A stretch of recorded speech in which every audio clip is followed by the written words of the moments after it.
Hola, ¿qué tal? Bienvenidos a este su podcast Partos y Filtros. Mi nombre es Félix Molina y hoy junto con Brenda Ramírez platicaremos sobre un tema médico muy especial. Bienvenidos a todos, gracias por estar nuevamente con nosotros. Buenos días, gracias, Félix.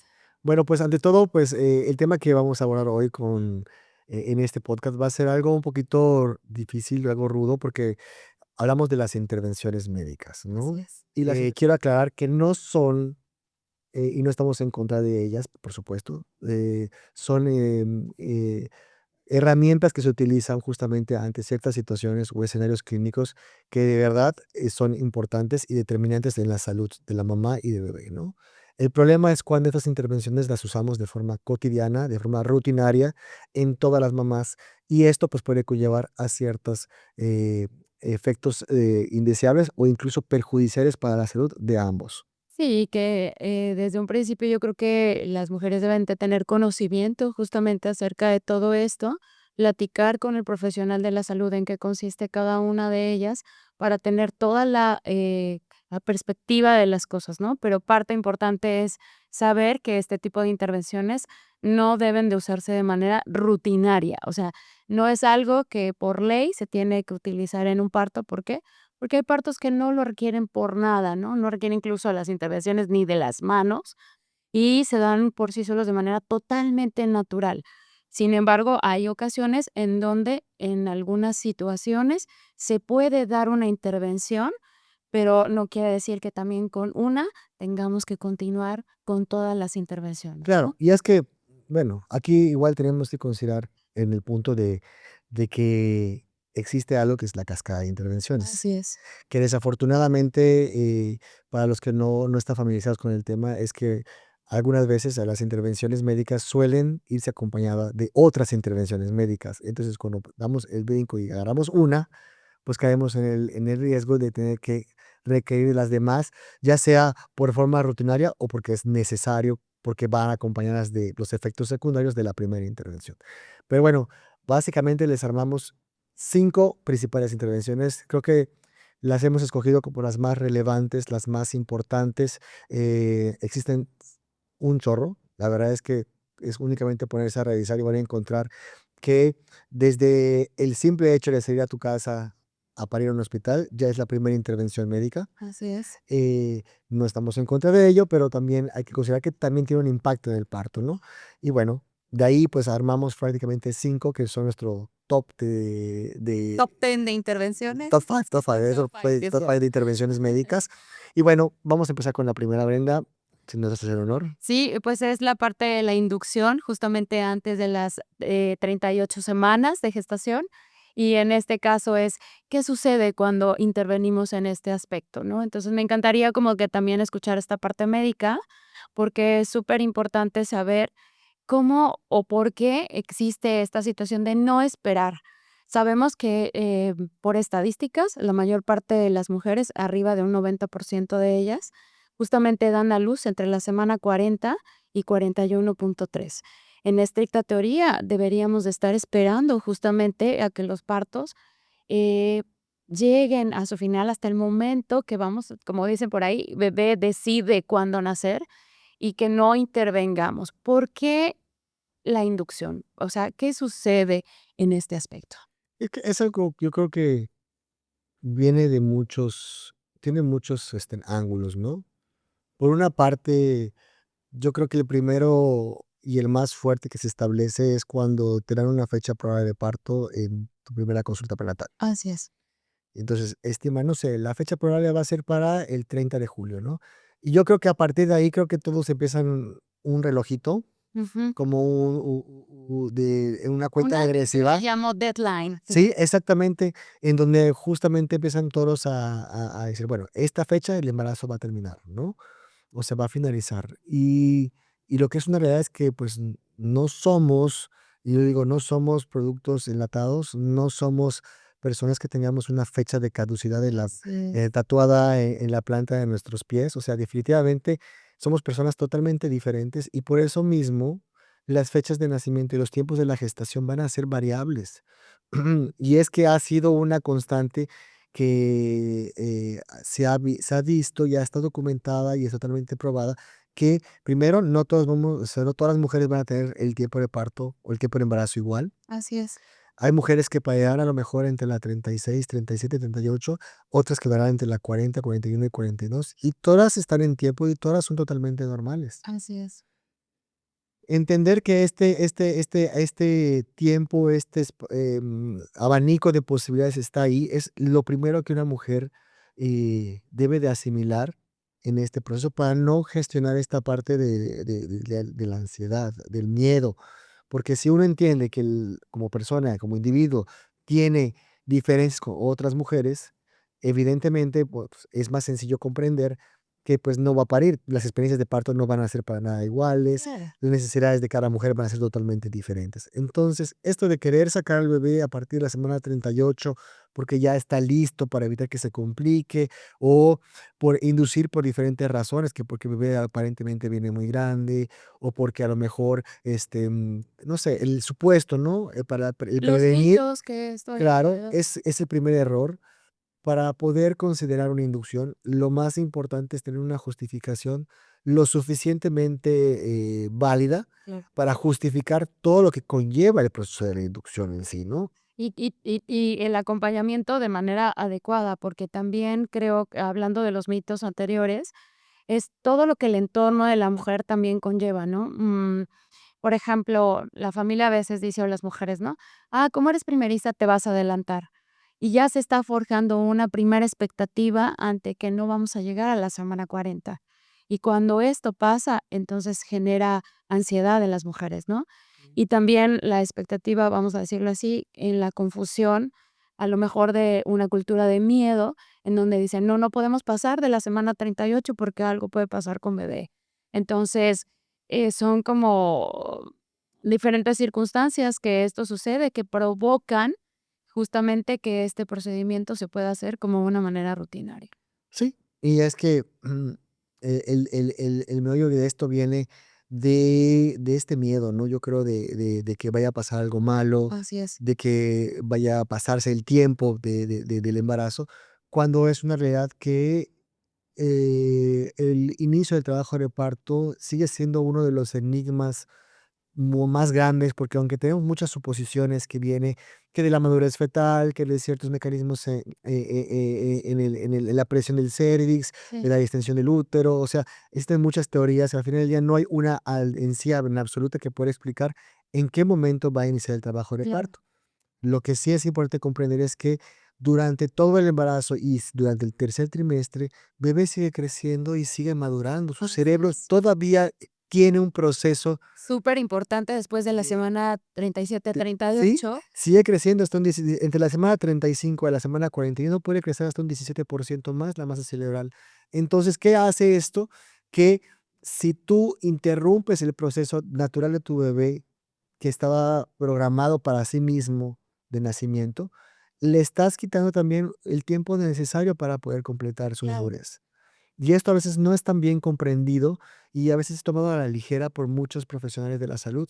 Que bueno, sobrepesan más el hecho de, pues, todas las complicaciones potenciales que puede tener una mujer en el tercer trimestre, que sí es cierto, o sea, el tercer trimestre viene con muchas demonias cardiovasculares, viene con mayores temas, de comodidad para la propia madre, Ujú. de soporte, de ansiedad. Entonces, todo eso a veces hace presión para que uno, recomiende en cierta forma las inducciones, Claro, pero sin embargo, se está pagando un precio por muy hacer de alto. forma anticipada este tipo de situaciones. Y lo peor es que una inducción no es lo mismo que un inicio de parto espontáneo. Así es. La intensidad del trabajo de parto, la fuerza con la que viene, las implicaciones que puede llegar a tener, no solamente en bebés, sino en la propia madre, la experiencia que tiene en el nacimiento, Claro. son para considerar. No, y que además una inducción duplica el porcentaje de irnos a una cesárea. Sí, es un O riesgo que sea, está presente ahí. exacto, no es que vamos o sea, se dice: "Vamos a inducir un parto",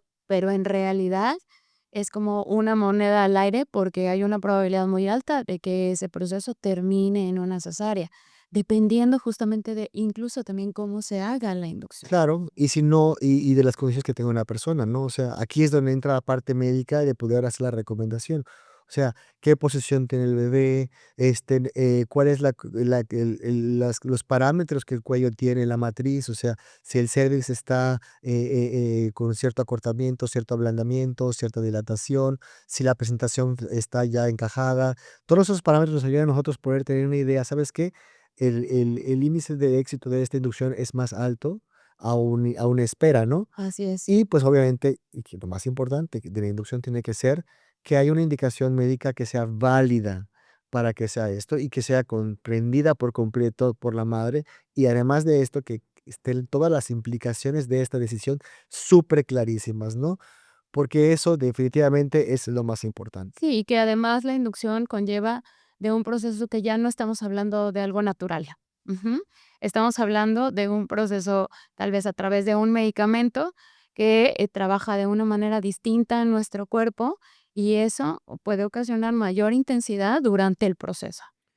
Y hablando un poquito también de la parte de qué hay negativo en relación a las inducciones, creo que podemos platicar que creo que el principal punto a considerar son, además de las cirugías, las cesáreas que se pueden llevar, es justamente esta prematuras que algunos bebés pueden tener. Así es, Porque a veces pensamos, ya tiene 38 semanas, ya ya está, está ya listo. pasó las 37, Ya ya, maduró pues, los ya pulmones. maduraron los pulmones y todo, y no es cierto. O Así sea, es. hay veces que les toman un poquito de tiempo pasar por este proceso. Y lo hemos visto con mujeres que por alguna razón médica requieren algún tipo de inducción. Hablemos de repente de una hipertensión, de descontrolada, algún tema metabólico que no está controlado, que pues que sí, efectivamente ahí la inducción es necesaria.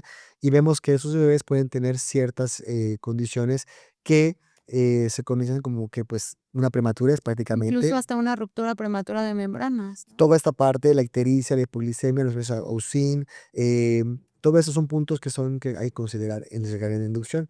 Entonces, para concluir con esta intervención, lo más importante es, si se pone sobre la mesa, tiene que haber una justificación médica que tenga un beneficio tanto para la madre y para el Real. bebé. Así es. Tienen que estar bien comprendidos las implicaciones que va a tener la madre, cómo va a ser ese trabajo de parto, y que las medidas, tal vez en el plan de parto, de contención y soporte, tengan que ajustarse a estas nuevas Sí, porque necesidades. la parte emocional es fundamental. Y pues bueno, la atención tiene que estar en un espacio en el cual se pueda responder ante todas las complicaciones necesarias para esto. Esto me refiero a que en un parto en casa no puede haber una inducción, Claro. tiene que haber, esto tiene que ser en un hospital, ¿sí? Y tiene que resolverse en ese punto, ¿no?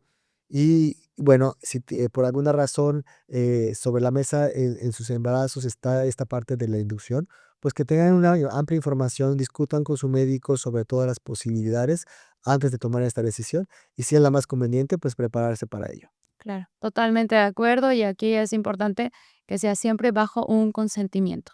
O sea, nunca puede ser obligado ni bajo el tema del miedo, al contrario, es algo que la mujer debe de tener totalmente el conocimiento de que es lo adecuado para ella y para su bebé. Muy bien, pues vamos con la siguiente intervención, el punto, la número 4. Que sería justamente la, posición de parto, ¿cierto? Correcto. Muchas veces existe pues la costumbre, ¿no? Pero yo creo que es una costumbre, porque realmente de evidencia científica no hay nada. Sí. Sobre que la mujer tiene que estar acostada todo el tiempo en el trabajo de parto y que tiene que parir acostada. Sí, creo que aquí hay una situación en donde creemos, no sé cómo decirlo, que la cama es un limitante, ¿no? Y que la cama solo sirve para tener a una paciente acostada en ella. Y la realidad es que no es así. O sea, aunque el espacio sea pequeño, aunque sea solo una cama, sobre la cama o alrededor de la cama se pueden hacer un montón de cosas. Y aquí lo importante es brindar justamente esta libertad en el momento en el que la mujer va a parir y, bueno, también durante todo el parto. A mí me parece interesante porque esta parte, y a mí me gusta mucho la parte de la antropología médica y por qué hacemos lo que hacemos. Me cuestiono, yo, ¿por qué hacemos estas prácticas de esta forma? O sea, ¿de dónde sale esta, esta, esta visión? ¿No? Y especialmente cuando tú haces un poquito de viaje en el tiempo y ves que si tú comparas hace tal vez 250 años, esto no era así. Claro. O sea, las mujeres no parían de esta forma, no parían ni siquiera en hospitales y los bebés nacían Así y es. la vida seguía y aquí estamos, prueba de ello, Pues ¿no? desde que Desde se el empezó origen a del generar hombre, la ¿no? vida humana en el planeta, Claro.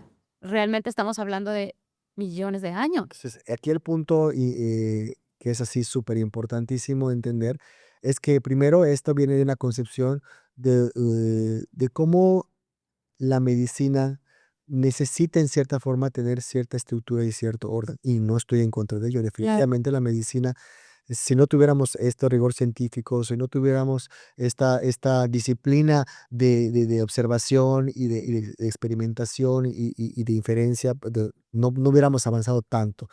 Pero en el parto tenemos que ser claros que es un proceso fisiológico, Sí, ¿sí? total, debe ser totalmente Entonces, natural. no es un proceso que debas de controlar, es un proceso que debes de comprender y de apoyar. Es como si quisiéramos controlar nuestra respiración o nuestro sistema cardiovascular. O sea, no lo podemos controlar, lo podemos asistir y en casos de situaciones específicas lo podemos apoyar médica farmacológicamente o de algunas intervenciones, pero no tiene que ser para todo. Y Y que, perdóname que te interrumpa, y que además entramos en una cierta inconsciencia, en otro estado mental en ese momento. Entonces, no estamos totalmente conscientes de lo que está sucediendo en esos momentos. O sea, nuestro cuerpo se pone en un switch instintivo, en un switch mamífero. Entonces, no estamos para recibir órdenes, estamos para escuchar el cuerpo en ese momento. es correcto. ¿Y el cuerpo qué pide? Movimiento. Así es, Una mujer acostada es una mujer que tiene mayor sensación de dolor. El trabajo de parto se prolonga, las contracciones se disipan así es. y esto genera justamente distrés fetal. Y esto puede conllevar con mayor frecuencia a una cirugía que bien pudo haber sido evitada si la mujer hubiera tenido acceso al movimiento. Claro. Parir en una posición acostada, digo, ¿es una posición de parto? Sí. Algunas mujeres incluso me ha tocado que por alguna razón eligen. Y además porque también hay cansancio Sí, y sí, sí, existen diferentes cosas. motivos, pero la mayor parte pide una posición vertical. Así es. Porque esta les ayuda a mejorar su respiración, a tener una sensación de control. Eso de poder tener enraizados los pies, yo lo he visto que es algo muy básico, ¿no? Sí, Tener tus claro. pies sobre la tierra te da seguridad. Sí. ¿Quién está acostado y se siente seguro? Nadie. Nadie. Nadie. Necesitamos tener nuestros pies en la tierra y con eso nos brinda seguridad. Y tal vez es algo aquí en la cabeza Pero es emocional, una pero realidad. así funcionamos. O sea, Así es. y si no tenemos esto, pues es muy difícil, ¿no? ¿Qué pasa? Pues obviamente que en la medicina, por esto mismo que platicábamos, requiere que la mujer esté acostada para poder hacer todos sus procesos como a la medicina le gusta, Sí, ¿sí? Si te quiero revisar, no te es más cómodo para la parte médica revisarte acostada que revisarte en una posición vertical. así es. El checar el latido cardíaco, monitorizar si en algún punto, hay alguna, la que el bebé está por nacer. Todo esto lo hacemos en esta posición para que podamos tener mayor accesibilidad los profesionales de la salud. Claro. Sin embargo, ahí se pierde justamente lo que la mujer necesita y lo que la fisiología necesita para que el parto progrese. Sí, porque basta, y lo hemos visto juntos, que basta incluso con cambiar de posición. Si una en una manera no, vamos a decirlo así, no funciona y cambiamos de posición, es como que, ay, era esto lo que teníamos que hacer, ¿no? Sí. Y no necesariamente estamos hablando de una posición de litotomía, sino hay posiciones en donde la mujer puede estar en un banco de parto y no funciona, a lo mejor necesita estar en cuclillas o a lo mejor sostenida por una tela o puede estar incluso, vertical totalmente, parada, pariendo.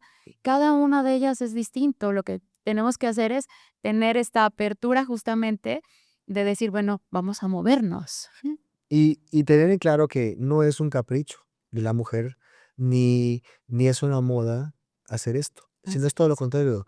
El parir acostada conlleva ciertos daños o ciertos riesgos que pueden estar presentes. Desde algo tan simple como por gravedad, la compresión de los grandes vasos que se encuentran en la parte de atrás del útero, que irrigan la circulación hacia su propio bebé, Claro. se ve comprometida por el peso Sí, de bebé. Entonces, esto genera que haya un incremento justamente de lo que vienen siendo las presiones internas y esto no fluye tan adecuadamente para la irrigación sanguínea. así es. Además de esto, los tiempos de parto se van a más. El dolor que se produce en la mujer, porque pues prácticamente la presión que se ejerce sobre el sacro Ujú. y los, ilia- y el ilia- y la- y los huesos ilíacos en la espalda es terrible.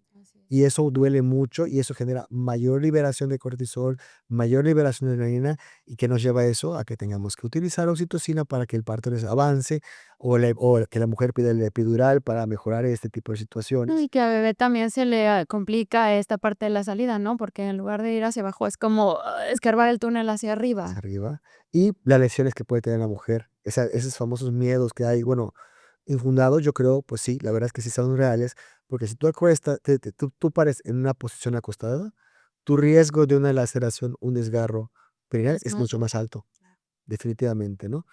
Y bueno, pues yo creo que para concretar en este punto, yo creo que decir que el movimiento es Fundamental. indispensable. La elección de la posición de parto depende de la mujer y no del profesional de la salud. Así es. Y es muy importante que ustedes platiquen, que tengan esa facilidad de poder tener acceso a una posición de parto sin que el protocolo hospitalario, sin que la programación de la profesión de la salud interfiera con esta actividad, ¿no? Sí, totalmente de acuerdo. Entonces, vamos ahora a nuestro siguiente tema, a nuestro de top 5, que es la episiotomía. Bueno, ¿por qué has escuchado tú Ay, bueno, es de que, todas esas mujeres que has acompañado que les han dicho la episiotomía? muchas de las mujeres, incluso que cuando cambian de médico, y están buscando esto, porque la mayoría dicen: "Es que es parte de la rutina", ¿no? Es un procedimiento que se tiene que hacer sí o sí, porque brinda una mayor amplitud al introito y entonces nos evitamos problemáticas, ¿no? Al momento del nacimiento. Entonces, estamos olvidando por completo la flexibilidad de la vulva y del introito que tiene en ese momento, al momento del nacimiento. Entonces, no se puede convertir como algo totalmente rutinario o algo de se tiene que hacer sí o sí y no está, como para poder tomarse la decisión, ¿no? Entonces, otra de las cosas es, yo lo quiero hacer porque no me quiero desgarrar. Entonces, ¿qué es mejor? ¿La episiotomía o el desgarro? Entonces, no es que tengas que elegir entre uno y otro, es más bien saber por qué se vuelve necesaria la episiotomía. Sí, yo creo que de los miedos que yo puedo detectar en las mamás durante la control prenatal es justamente esta intervención. Es la que es creo que más conocida porque, bueno, al final del día involucra una parte muy privada, muy íntima Claro. y sí genera mucha ansiedad, mucha preocupación y miedo. ¿Qué va a suceder? O sea, porque pues uno dimensiona y bueno, tal vez nosotros porque lo vemos todo el tiempo y sabemos y conocemos la capacidad de expansión que puede tener el área genital durante el parto, pero vamos a decir, las personas que nunca han visto un parto, pues obviamente es súper entendible que pues esto les genere mucho ruido, ¿no? Y no hay forma, yo creo que de poder anticiparnos a cuándo será necesaria una episiotomía. Sí, hay cosas que se pueden prever como para poder apoyar el Sí. proceso, pero definitivamente, como tú dices, no es algo que sepamos que va a suceder en No, esos no momentos. hay forma de saber, porque eso es algo que depende de mucho. Durante el trabajo de parto, y una vez que bebé esté ya descendiendo a través del canal vaginal, llega un punto en el cual, la vulva tiene que expandirse también. Pero también es una realidad que algunas veces existen periodos de trabajo de parto muy pesados, muy intensos, y puede haber un área importante de inflamación y prácticamente edema, que es esta acumulación del líquido en el tejido celular, en el tejido de la vulva, que impide esta capacidad de distendibilidad. Y esto es cuando justamente ya la capacidad natural del cuerpo se ve bloqueada, ¿sí? Y es ahí donde podemos considerar una episiotomía, ¿sí? Esto se ve, pero prácticamente lo ves hasta el momento del parto. Así es. ¿Qué son herramientas que pueden ser útiles para evitar una episiotomía? Pues la primera justamente es el masaje perineal de forma Ujú. anticipada, desde la semana 32, 33, empezar 32. con el trabajo de ir estimulando justamente, no de una forma agresiva, sino de una forma muy consciente Claro. y conectada con todo tu cuerpo, ¿no? Porque no puedes trabajar de manera aislada la vulva únicamente haciendo presiones. Sí, y Tiene que que ir justamente enlazado con esta soltura desde la parte de arriba, de la forma en la que uno exhala o vocaliza al momento del parto, junto con esto, porque em, ¿qué sucede? ¿Por qué suceden las laceraciones o los desgarros? Porque son incrementos abruptos de la presión Sí. hacia el perine. O sea, esos pujos descontrolados, esos pujos que no permiten que la vulva se vaya distendiendo de De manera manera gradual, gradual, claro. son los que realmente generan una tensión abrupta y esto genera la ruptura de las fibras. Si se trabaja de forma conjunta y se permite esta dilatación progresiva, Mm. esta expansión, esto va a generar que a lo mejor sí pudiera haber un desgarro, pero de mucha menor intensidad que muchas veces incluso no requiere algún tipo de O reparación no siquiera. tener un desgarro. O de plano hemos tenido nacimientos de bebés que pesan 4.500, 4.200, perdón, que fue lo que hemos visto de partos, que no requieren ni siquiera una sutura. Sí, Y están como si nada, en el sentido de que la capacidad de expansión de la vulva fue lo suficiente como para permitir el nacimiento del bebé, pero sí reconozco que hubo mucho trabajo materno en ese proceso. claro. Y que aquí yo quisiera hablar de un legado bien importante que nos dejó Ina May Gaskin, que es justamente hablar de la ley de esfínteres, ¿no? Esta ley de esfínteres justamente habla de que nuestra zona, justamente de la cara, los labios, vamos a decirlo así, los cachetes, la mandíbula, esta parte de la garganta, etcétera, la laringe, está conectada con la parte inferior de nuestro cuerpo. Si nosotros al momento de parir hacemos esto, ¿no? O sea, en lugar de ayudar a que la zona del suelo pélvico, el piso pélvico esté relajada, prácticamente lo que estamos haciendo es como tensar esa zona. Si nosotros tensamos la mandíbula, automáticamente se tensan las nalgas y se tensa todo lo que conlleva todo esto y entonces en lugar de ayudar para el proceso, básicamente estamos como presionando y no soltando, ¿no? Entonces, esto alarga el proceso, una. Dos, hay una mayor tensión en el cuerpo. Tres, básicamente hay una médica que dice durante el parto, una mujer tiene que tener su cara relajada, reír, platicar si es posible, ¿no? Besarse con su esposo, justamente lubricar su boca, ¿no? Estar tranquila, vocalizar. Ahí tenemos opciones como el canto carnático, o sea, hay un chorro de cosas que pueden ayudar, además del masaje perineal, creo que también interviene, por ejemplo, este, el cómo haces justamente el masaje perineal, no como tú lo bien lo mencionabas, como una estructura de tengo que jalar, porque tengo que hacer elástica la zona, sino también con el conocimiento de reconocer mi cuerpo. Una de las cosas que hemos platicado durante el proceso es, antes de hacerte un masaje perineal, lo primero que tienes que hacer es visualizar, tocar, observar tu cuerpo a través de un espejo, porque cuántas mujeres simplemente es como: "Toca, ¿no? Tócate porque mira, ahí viene bebé". Es como: "No, no quiero, no".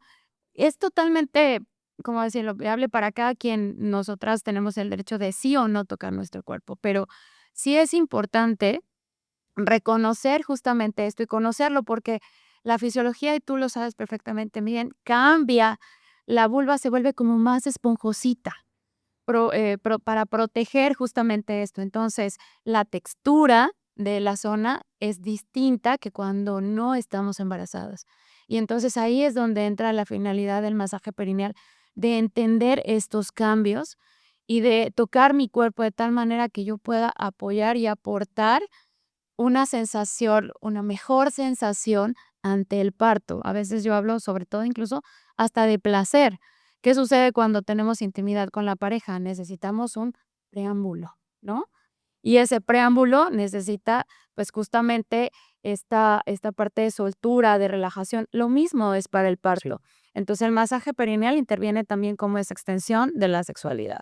¿Qué otra cosa? La posición, Una ¿no? posición definitivamente. Yo creo que cuando estamos ante el dilema de usar o no una episiotomía, yo creo que de lo que hacemos de manera inicial es justamente en cambiar la posición. Así es. Eso puede favorecer de manera increíble que pues la vulva o el tejido termine de ceder Ujú. y se expanda por completo. Digo, la posición, por eso, como platicamos anteriormente, es un prioritario del parto, ¿no? Y en sí, eh, la episiotomía de forma rutinaria tiene el gran tiene muchas desventajas, ¿sí? La primera, obviamente, es justamente lo que se va relacionado a la recuperación que viene después de ella. El dolor intenso, la posibilidad de una infección, de una apertura que se llaman dehiscencias, de lo que viene generando una discapacidad después, incluso en el suelo pélvico, una discapacidad en la relación, en la intimidad Y con la darle más pareja. claridad con lo que Entonces, aquí viene muy bien, ¿por qué tenemos que utilizarla de forma juiciosa? Y sobre todo, si por alguna razón fue requerida, tenemos que tener un plan de rehabilitación de la mujer así es. después del parto, ¿no? No únicamente a la espera de que el tejido cure, porque sí es cierto, el tejido vaginal es muy noble y suele tener una recuperación relativamente rápida. Sin embargo, la funcionalidad fue la que se puede ver comprometida. Y es uno de los puntos muy importantes a tener cuando hacemos una episiotomía. Así que tómalo en cuenta. Vamos con el punto número 2. Bueno, el siguiente punto justamente de nuestro top 5 es la conducción rutinaria. Bueno, creo que es uno de los más clásicos que puedo decir que al día de hoy, si no me equivoco, el 99% de las personas, los médicos lo utilizan. Sí. ¿Y lo utilizan porque quieren algo más? Sí, o sea, mira, aquí yo entro en esta parte de tal vez como médico y venir de un background a lo mejor de la formación. Entiendo por qué el uso rutinario es algo que te inculcan Ujú. desde que estás en la residencia médica. eh, el trabajo de parto tiene que fluir, tiene que parir la mujer y estás ante un espacio donde tienes otras 4, 5, Claro. 6 mujeres en trabajo de parto y tienen que sacar todo antes de que Cambia el turno. cambie el turno porque se tiene que entregar una toco vacía. Y esto es una cosa que se nos enseña desde que estás entrando en el internado, ¿sí? No puedes entregar tu turno sin haber, porque no trabajaste, ¿no? Porque esa es la forma en que los hospitales administrativamente llevan la productividad, o sea, la cantidad de nacientes que tuviste tú en tu turno, ¿no? Desafortunadamente esto es una mirada de lo que viene siendo del modelo tecnocrático o modelo medicalizado que se impera en los hospitales, ¿no? Y que ya no Y debería. que uno lo va heredando y cuando te hacen tu práctica privada personal, pues lo continúas, ¿no? Claro. Porque sí es cierto, el trabajo de parto puede llevar mucho más tiempo, ¿no? Y entender esta parte, pues genera un poquito de ansiedad por parte del personal de salud, especialmente porque a veces, como sucede que separamos dilatación de actividad uterina. Entonces, tiene 3 4 centímetros y ya está en trabajo de parto. Y no es siempre la verdad. Usualmente puede tener 3 4 centímetros, pero puede estar con contracciones irregulares, pero todavía no está en parto. Así es. Aquí la pregunta es, ¿por qué tengo que ponerle algo?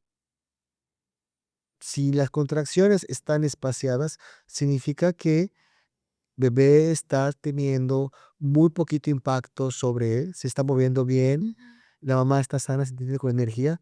¿Por qué no dar esa pausa o ese espacio Claro. para que el trabajo de parto se active de forma espontánea y ya regular, en lugar de estar tratando de que vaya a mi ritmo, Ujú, porque pues yo pienso que tiene que ser así o porque el trabajo me lo está demandando de una forma, ¿no? ujú. Y también, si ya el trabajo de parto está instaurado, ya la mujer viene y ya tiene 6 centímetros de natación, ¿por qué ponerle más oxitocina si su cuerpo ya lo está haciendo? Claro. Y que yo creo que aquí también es como, a lo mejor me hago un poquito hacia atrás, tiene mucho que ver del tiempo en que la mujer está en casa esperando justamente el trabajo de parto. En algunas ocasiones hay un tanto de ansiedad, ¿no?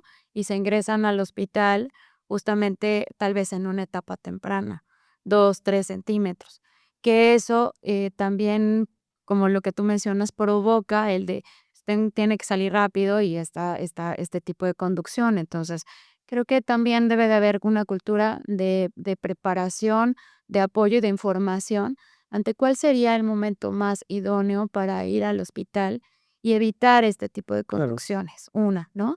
2, si la mujer se puede acompañar, estar justamente con alguien que le pueda apoyar en el proceso, pues es muchísimo mejor, ¿no? Porque entonces sabemos que esto le va a ayudar a que pueda tener un mayor tiempo posible, ¿no? Y la pareja me parece que es algo idóneo el contar con herramientas que pueda estar ahí acompañando justamente a la mujer mientras ellos han optado en un proceso hospitalario, que es muy diferente a un proceso de casa, ¿no? Que eso hay que determinarlo. Y esta conducción, pues, también es, como bien mencionas, ¿qué tan necesario? Porque si el ritmo de las contracciones, la frecuencia, el tiempo, todo está perfecto, ¿para qué inducir? Fíjate, ¿qué nos trae todo esto? Cuando automáticamente tú pones una I B y entonces comienzas con oxitocina, ¿no?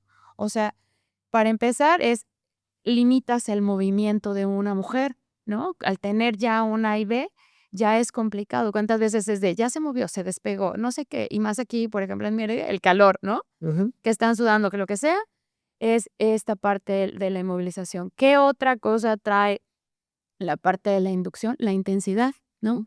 El dolor se vuelve mucho más alto y a lo mejor ya no, para muchos ya no se vuelve tan manejable como cuando tu propio cuerpo lo hace de manera natural, previendo justamente todo esto que está cuidando tu sistema nervioso, ¿no? Para evitar una alteración o lo que sea. Y aún así, el cuerpo se altera, ¿no? Sí, yo pienso que, o sea, cuando estamos ante una mujer que está en trabajo de parto y queremos que la oxitocina esté presente, porque sabemos que la oxitocina es la que va a apoyar en el proceso de las contracciones, pues en lugar de ir a lo más sencillo que lo pudiera ser, poner una intravenosa, es bueno, vamos a pensar qué situaciones pueden potenciar la liberación endógena, o sea, el propio cuerpo de la Interna, mujer así de la es. oxitocina. O sea, si es privacidad, si es tranquilidad, si es cariño, afecto por parte de su pareja, si es descanso, si es alimento. O sea, ¿qué es lo que está rodeando, que está bloqueando que la mujer produzca su propia oxitocina? Así es. Entonces, incluso en los hospitales, cuando ya está en trabajo de parto y llegan, muchas mujeres experimentan como un cese eh, de las contracciones cuando están en la área de admisión y cuando están en el proceso de ingreso. ¿Por qué? Porque la situación del cambio del ambiente que tenían en su casa, con su pareja, Así con es. su intimidad, con su sensación de bienestar, es totalmente modificado cuando llegas a un espacio donde te están preguntando Hombre. tu nombre, si trajiste tu INE, tu comprobante de domicilio, cuándo fue que tuviste tu otro hijo, si no sé qué tipo de sangre eres, o sea, todo Y lo que se fírmeme va, aquí, ajá. y todas las 20,000 firmas de que si quieres que le hagan el tamiz, y todo lo que se hace en un ingreso hospitalario, evidentemente eso saca de foco el trabajo que la mujer tenía. Así Y es. lo primero que hace cuando regresas es que y la revisa el médico o la persona que está en la parte de admisión de problemas de la salud, pues no tiene contracciones y tiene 6 centímetros. Entonces vamos a ponerle oxitocina. En Claro, lugar de, ¿sabes qué? Vamos a tu habitación, vamos a apagar las luces, vamos a hacer silencio, vamos a dejarte un poquito de espacio con tu pareja. claro. Quieres echar tu bañito con agua caliente para que vuelvas a retomar en ese punto en el que estabas y tu trabajo de parto progrese. Porque la oxitocina también tiene riesgos. O sea, la Así oxitocina es. exógena tiene muchísimos riesgos que van relacionados con un incremento masivo de las contracciones que puede comprometer la oxigenación fetal. También tiene un efecto negativo cuando no se regula de forma adecuada Ujú. y puede provocar que tenga mayor causa de distrés fetal, mayor causa de una cesárea, porque la mamá no tolera el trabajo de parto, Que fue el que utiliza agotamiento. una analgesia obstétrica. O sea, vaya, tiene sus bemoles. ¿Cuándo lo podemos considerar? Porque también hay momentos en que pues tenemos una necesidad, ¿no? Cuando pues ya estamos en una fase casi final del trabajo de parto y ha sido un trabajo de parto muy exhausto, muy cansado, el Claro. cuerpo ya puede requerir un apoyo extra Ujú. y es cuando tenemos ahí esa herramienta para poder utilizarlo, ¿no? Existen también partos que por alguna razón tienen que ser eh, como guiados porque el proceso natural no se inició y fue necesario inducirlo. Tal vez hablamos de un problema de crecimiento fetal, tal vez hablamos de un problema de hipertensión descontrolada, no sé, preeclampsia, que aquí requerimos que el trabajo de parto sea un poquito más guiado y sea, pues, en cierta forma, sí siga cierto patrón, porque pues la condición materna o fetal lo requiere. Y ya aquí estás hablando de condiciones, vamos a decirlo así, de padecimientos, Sí, ¿no? De algo que requiere justamente una intervención médica. Pero cuando el proceso, el embarazo es totalmente natural, pues yo siento que no está justificado. O tiene que sea, haber una claridad de por qué está, Así y es. lo que no es adecuado es el combo que se realiza muchas veces cuando una mujer ingresa. Llega a la sala de partos, inmediatamente la están canalizando, le están poniendo la oxitocina, le están rompiendo la bolsa, le están poniendo el epidural. Todo eso en menos de 1 hora. Sí, Y cuando la mujer ya venía con contracciones y ya venía con un trabajo de parto establecido, y lo único que necesitaba era una vigilancia, un tomar acompañamiento nuevamente. de lo que la fisiología estaba procesando. Así es, Pero así bueno, es. vamos con nuestra intervención número 1, la top La one. el top del top del top, que sería la cesárea innecesaria. Bueno, aquí obviamente entramos a terrenos un poquito más complejos. Sí, La cesárea es una intervención quirúrgica que se realiza a través de una incisión en el abdomen y de las diferentes capas del abdomen hasta llegar al útero. así es. De ahí se hace otra incisión y es la extracción de bebé, Del y con eso es la finalización del embarazo, ¿no? Esta es una herramienta o una intervención médica que, pues, la verdad que ha salvado muchas vidas, no podemos decir que no. Sí, Hay hay que hablar que no se debe de satanizar, porque en realidad cuando se requiere, cuando hay alguna situación en específica, por supuesto, salva vidas, definitivamente. el problema es que de Se la re abusa. de que se abusa. Estamos hablando que la recomendación de la OMS, de la Organización Mundial de la Salud, oscila entre un 10 a un 15% de de justificación, vamos a decir de alguna forma por estadística, de la necesidad de una cirugía en un centro hospitalario. Así es. Y estamos hablando que existen en nuestro país centros que tienen una tasa de cesáreas del 90%. O sea, a nivel institucional existen lugares que reportan hasta un 45-50% de los nacimientos a través de la cesárea. Y esto nos hace cuestionar realmente si este tipo de intervención está justificándose de forma adecuada o si se está utilizando de forma indiscriminada. Y aclaro, no de forma maliciosa. El tema a veces que es muy importante porque a nivel de trabajo, especialmente en el sector público, no siempre se tienen las herramientas para poder tener la claridad. O sea, no es lo mismo yo tener una relación de trabajo con una mamá desde que la conozco en el primer trimestre, llevar todo su embarazo, haber cuidado todos los aspectos del embarazo para que podamos tener la certeza de que el parto está dentro de los márgenes de seguridad. Mm. A lo mejor alguna persona que viene de alguna comunidad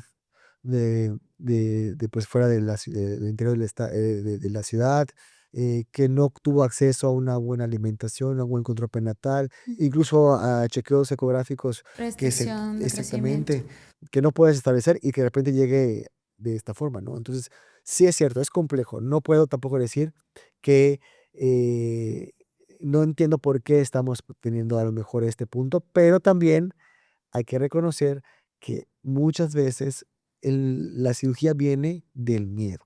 Y es ahí donde tenemos el problema mayor, ¿no? Porque el miedo de la mamá, del papá, de la familia o del mismo ginecobstetra Ujú. es la que va a detonar justamente que esto salga Se a lleve a cabo. colación. Sí, claro. Sí, Y a mí me ha tocado que muchas mujeres vienen y me dicen, es que ya vi que me quería hacer cesárea. Porque ya me empezó a decir cosas. sí. Ya me empezó a decir que tiene circular. Ya me empezó a decir que Que está muy grande, que está muy grande, que a lo mejor que no se ha que encajado, tu cadera está chiquita, que, tu este, pelvis. que a lo mejor el líquido va a disminuir y que la placenta ya está muy calcificada. O sea, una serie de situaciones y diagnósticos que realmente no están justificados Así y que es. están claramente sabiendo que no. Y lo peor es que la cirugía no es nada más algo sencillito. O sea, es una Es intervención una cirugía. mayor. Sí, así Es es. una intervención mayor que conlleva unas consecuencias a corto, mediano y largo plazo. A corto plazo, una recuperación más compleja. A mediano plazo, una incapacidad para poder desenvolverte como madre al 100% porque tienes una limitación física, Claro. que es una cirugía. Y a largo plazo impacta no solamente en tus embarazos futuros, sino incluso puede haber disfunciones importantes de la pared abdominal, cambios Sí, ¿qué tal la placenta previa? exactamente. Entonces, todo esto viene a tener diferentes connotaciones. Y lo peor que va también relacionado con esto es que muchas veces aquellas mujeres que por alguna razón tuvieron una cesárea, es difícil que tengan acceso a una prueba de trabajo de parto, porque la mayor parte de los obstetras considera que una cesárea anterior forzosamente requiere de una cesárea de consecuencia, ¿no? Ujú. Una subsecuente, ¿no? Y es ahí donde tenemos estos puntos muy importantes a considerar, ¿no? De que ese tipo de decisiones impactan de manera importante en el futuro obstétrico de cada mamá, Sí, y de cada que mujer. es que voy a hablar de una situación que es absurda, pero incluso hasta la temporada de cuando van a tener un bebé, ¿no? O sea, por ejemplo, diciembre, o que se acercan las vacaciones del ginecobstetra, situaciones así son cosas que también están determinando el hacer una cesárea, ¿no? Entonces, esto no tendría por qué ser así, porque no hay una justificación real, Claro. ¿no? Y bueno, si la madre quiere, okey, pero si es porque, tal vez va a nacer el bebé en un 25 de diciembre, y a lo mejor dices: "Yo no voy a estar ahí", pues mejor cédelo a un siguiente colega, ¿no? Para que Y pueda atender ahí tiene ese que yo nacimiento por entiendo la urgencia. la parte esta de obviamente, cuando una mujer escoge a su ginecólogo o su ginecóloga, hay una relación ahí de confianza muy importante que se Claro. establece, ¿no? Pero hay que ser conscientes igual que al final del día, pues todos somos seres humanos y nos pueden pasar cosas. Ah, sí, Entonces, a tu médico le puede pasar un accidente, se puede enfermar, pues igual pues, tiene también un derecho a tener un espacio para poder somos humanos. tener una vida con su familia, cosas, y ahí es donde entra justamente tener un plan B de acompañamiento Así en es. el caso de que esto suceda, ¿no? O sea, en lo personal, yo tengo una ginecóloga que me apoya, que es la doctora Valeria, otra más que la doctora Claudia, que son personas que están ahí ante cualquier situación en la que yo esté complicado o esté ocupado o esté, pues, incluso incapacitado, ¿no? Que Claro, están ahí. Pero esto no debe interferir con la el decisión. nacimiento de, la, de tu bebé. O sea, el Así nacimiento es. de tu bebé es independiente, o sea, y va a ser con o sin la persona que estaba a lo mejor inicialmente contemplada, pues sí, hay que hacer esa parte. O sea, ¿a qué voy con este punto? De que no hay que presionarse a sí mismos porque queremos que esta persona sea. Tenemos que entender que la prioridad es la propia madre, el nacimiento de su bebé y tener los planes alternativos de apoyo en caso de que suceda algo así. Y esto tenemos que contemplarlo en todos los aspectos, o sea, Así es. de lo que va, ¿no? Pero bueno, em, esta cirugía, definitivamente ha salvado muchas vidas. Quiero aclarar que no estoy para nada en contra de ella. Definitivamente no es que no practique cesáreas, no es que no eh, esté de acuerdo con ellas, sino todo lo contrario. Creo que la justificación de la realización de un procedimiento debe estar fundamentado en justamente la evidencia científica, en el instinto de la propia madre, pero lo más importante es que no sea bajo miedo de ninguna De situación, ningún tipo. ni tampoco coerción, ni tampoco de infundir esta parte de la necesidad si no es real. Y cuando usted toma esa decisión, pues está bien conscientes de lo que pudiera conllevar, ¿no? Y a todo esto, queríamos platicar un poquito, o sea, habíamos platicado de estas intervenciones, pero existen muchas más, ¿no? Así es. Algunas que están a lo mejor ya muy poco frecuentes, como hacer el rasurado perineal o la colocación de enemas antes del parto, y otras que todavía siguen como que muy vigentes, como la ruptura de la membrana al momento del ingreso a la O labor, la maniobra de Chris Taylor que que desafortunadamente también es una maniobra que no se debe de emplear, está escrito por norma que no debe de utilizarse, pero existen reportes de diferentes estadísticas de que todavía sigue siguen siendo usando. de forma constante, ¿no? Y aquí, ¿cómo podemos a lo mejor abordar este tipo de decisiones, no? Porque desafortunadamente las podemos conocer, Ujú, pero las vamos a enfrentar al momento de estar en parto, ¿no? claro. Y es ahí donde justamente mencionabas este acrónimo, Sí, el acrónimo SBB, de BRAIN. BRAIN es como cerebro en inglés justamente, y cada, letra de la palabra, cada inicial tiene un significado, ¿no? Beneficios, riesgos, alternativas, qué me dice mi instinto y qué pasa si no hacemos nada, ¿no? A mí me parece que incluso el BRAIN no solo es para esto, sino para para toda todo, la vida. para cualquier decisión. Sí, exacto. Y es algo súper sencillo que podemos estar justamente preguntando a los ginecólogos, ¿por qué no también a las dulas? ¿Por qué no también a las parteras? O sea, toda decisión que se llegue a tomar es importante tener información y conocimiento. Entonces, voy a decir, ¿no? A lo mejor en una situación tonta, ¿no? Que bebé, su cabecita viene en esta posición y hay que ayudar con el rebozo, hasta en eso, ¿eh? De verdad, creo que es importante porque la mamá debe de tener la información. Entonces, es, a ver, ¿cuáles son los beneficios de que usen el rebozo? ¿Hay algún riesgo, no? Si a mí como mujer no me late el uso del rebozo, ¿puedo o tener alguna alternativa, no? Me voy a preguntar a mí misma, ¿es lo que yo quiero y qué pasa si no hacemos absolutamente nada? Entonces, aquí no es que quiera hablar del rebozo mexicano, al contrario, es una maravilla, es una bendición en la partería, nos ha ayudado muchísimo.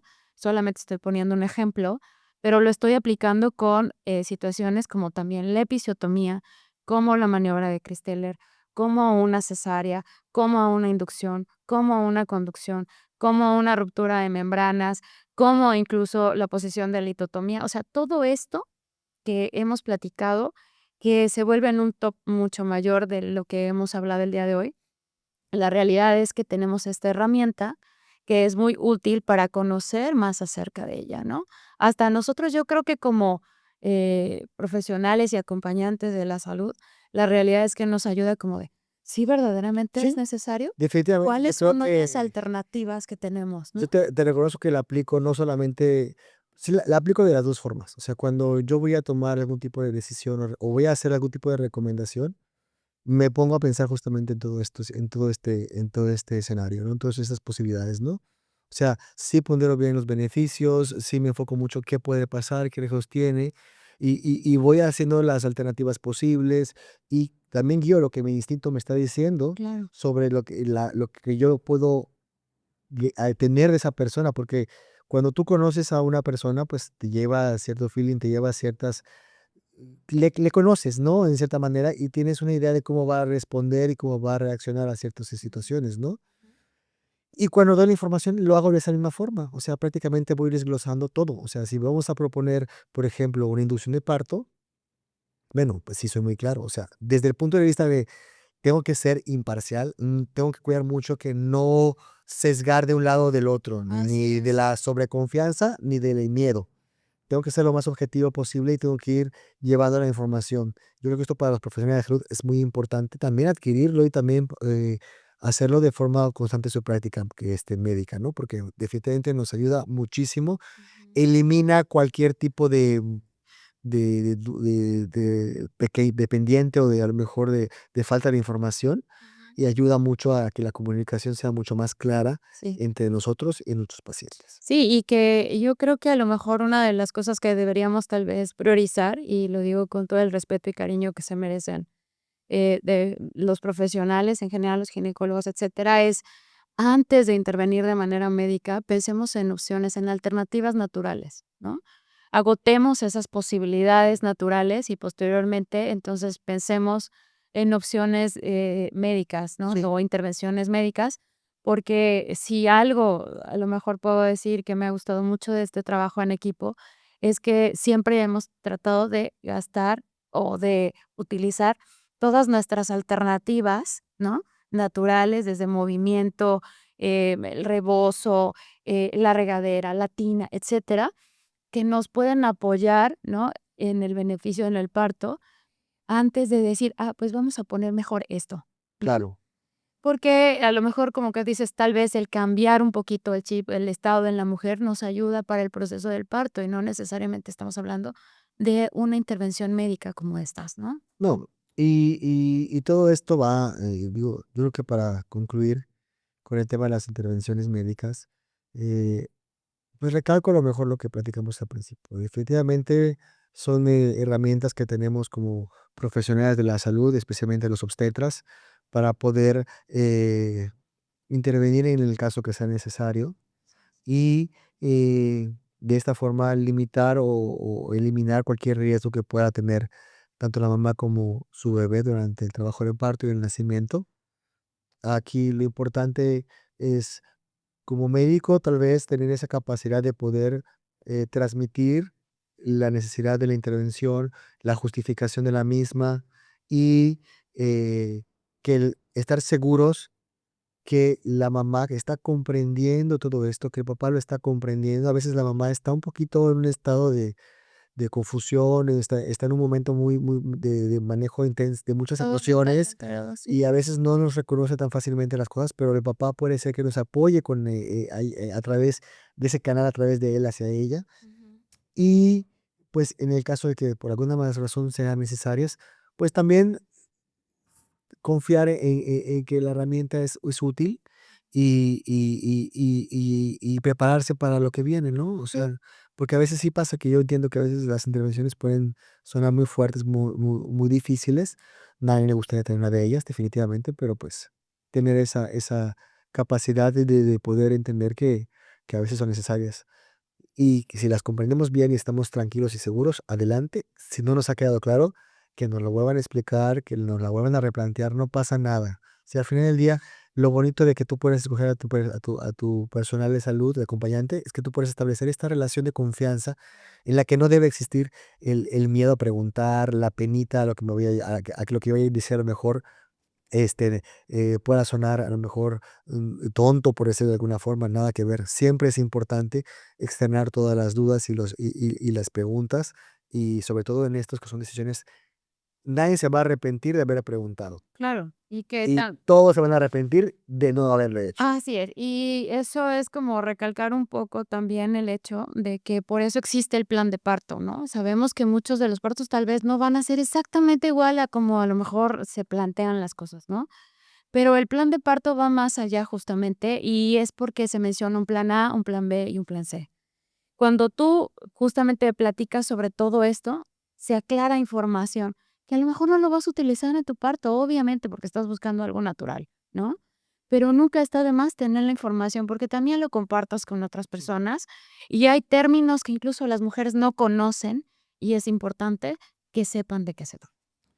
Bueno, pues creo que por el momento hemos trabajado, fuimos lo más rápido posible porque la verdad es que les vamos a ser sinceros, que habíamos pensado hablar un poquito más de más intervenciones, pero por el tiempo no nos da tiempo, nos da para hablar de todas, pero si a ustedes les gustaría saber más sobre otras intervenciones médicas, si ustedes desean tener más información, no duden en hacernos en los comentarios de qué les llama la atención.